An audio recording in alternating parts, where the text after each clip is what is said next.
Greater Noida की एक society में महीनों से एक रहस्यमयी अफसर घूम रहा है जो खुद को कभी RAW का ऑपरेशन ऑफिसर, कभी किसी टॉप सीक्रेट मिशन पर तैनात सरकारी अधिकारी कहता है।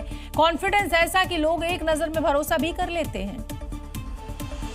लेकिन ये पूरा खेल उस वक्त खत्म हो गया जब यूपी STF की नोएडा यूनिट ने सूरजपुर इलाके में उसे रोककर पूछताछ शुरू कर दी। सुनीत कुमार नाम का ये शख्स बिहार के वैशाली का रहने वाला एक शातिर ठग निकला, जिसने खुद को असली अफसर बताने के लिए पहचान की परतें ऐसे गढ़ रखी थी कि पहली नजर में पकड़ पाना मुश्किल था। STF ने उसे गिरफ्तार कर लिया। चेकिंग के दौरान इसके बैग में एक फर्जी रॉ ऑफिसर ID मिली। जांच आगे बढ़ी तो 2 फर्जी सरकारी ID, 20 बैंकों की chequebook, 2 debit card, credit card, 5 pan card, 2 आधार कार्ड, 3 वोटर ID और 17 एग्रीमेंट मिले, यानी एक ही आदमी की 17 पहचान। STF अब इसके मोबाइल और बैंक खातों की फोरेंसिक जांच कर रही है ताकि फर्जी अफसर के नेटवर्क और इसके असली मकसद को लेकर खुलासा हो सके। 10 नवंबर को दिल्ली में हुए धमाके के बाद नोएडा फिल्म सिटी की सुरक्षा को लेकर पुलिस प्रशासन पूरी तरह अलर्ट है। सेक्टर 16A में यानी सेक्टर 16 में पूरे इलाके में भारी सुरक्षा तैनात दिखी। पुलिसकर्मी, कमांडोज और PAC की प्लाटून चप्पे चप्पे पर निगरानी में जुटी नजर आई। नोएडा सेंट्रल के DCP खुद मौके पर मौजूद रहे। हर entry exit point, media offices के आसपास और पार्किंग क्षेत्रों की सुरक्षा व्यवस्था की बारीकी से मॉनिटरिंग की। फिल्म सिटी की सुरक्षा बढ़ा दी गई है। आप देख सकते हैं कि काफी बड़े पैमाने पर यहाँ फोर्स तैनात की गई है, कमांडोज तैनात कर दिए गए हैं। यहाँ पर कोई भी बिना जांच के अब प्रवेश नहीं कर पाएगा। फिल्म सिटी में रोज हजारों लोग आते हैं, reporters, technical staff, channel office और पब्लिक मूवमेंट। ऐसे में किसी भी तरह की चूक की गुंजाइश नहीं छोड़ी जा रही। राजनीतिक आह्वान और दिल्ली ब्लास्ट दोनों को देखते हुए सुरक्षा को मल्टी लेवल किया गया। कमांडो स्क्वाड और PAC के 300 जवानों ने पूरे जोन को कवर किया। फिल्म सिटी के चारों तरफ लगातार चेकिंग, पेट्रोलिंग और निगरानी बढ़ा दी गई। पुलिस का कहना है कि किसी भी स्थिति में सुरक्षा से समझौता नहीं होगा।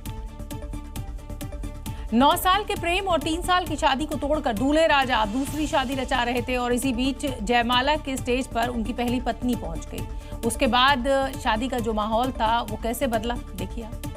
ये वही लड़का है जो इसमें है, देखिए। क्योंकि पहली पत्नी पूरे सबूतों के साथ आई थी। देखिए, इसके हाथ में शादी की तस्वीरें हैं। पलट पलट कर एक एक तस्वीर को दिखा रही है। पहली पत्नी होने का दावा पेश कर रही है। मेरे पास पूरा लीगल प्रूफ है। मेरे साथ ये वही लड़का है जो इसमें है, देखिए। सेम शेरवानी पहना उस बंदे ने। इस दूल्हे की पहली पत्नी होने का दावा कर रही इस महिला का कहना है कि स्कूल के समय से ही दोनों एक दूसरे को प्रेम करते थे। 9 साल का प्रेम 2022 में शादी के बंधन में बंधा। पहले कोर्ट मैरिज हुई, फिर अरेंज। दूसरी शादी में शामिल ज्यादातर लोग पहली शादी में भी गए थे। महिला का दावा है कि बिना तलाक लिए ये दूसरी शादी कर रहा है। तुम शादी कैसे कर सकते हो? हमारा तलाक हुआ है, तुम सबके सामने बोलो।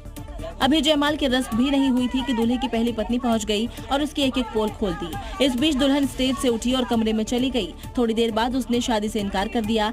मौके पर मौजूद पुलिस दुल्हा विनय और पहली पत्नी रेशमा को लेकर थाने चली गई। कुछ देर बाद बारात बिना दुल्हन के ही वापस लौट गई।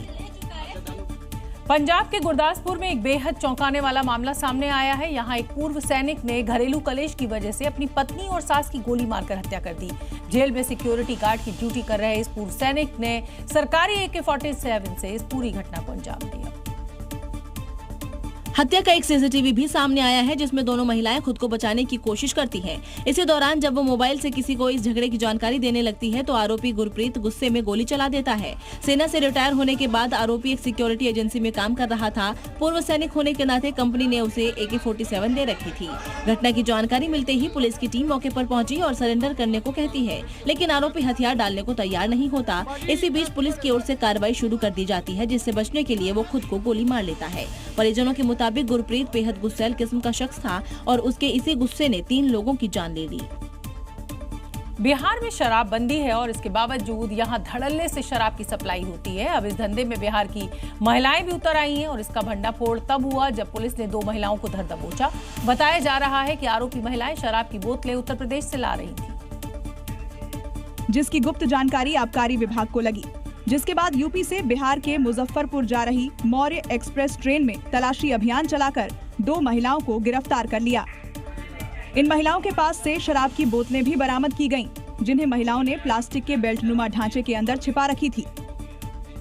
ये तो एक महिला मुजफ्फरपुर रेलवे स्टेशन और एक महिला ढोली रेलवे स्टेशन से अपने शरीर में और गले में शराब लिए हुए गिरफ्तार की गई है।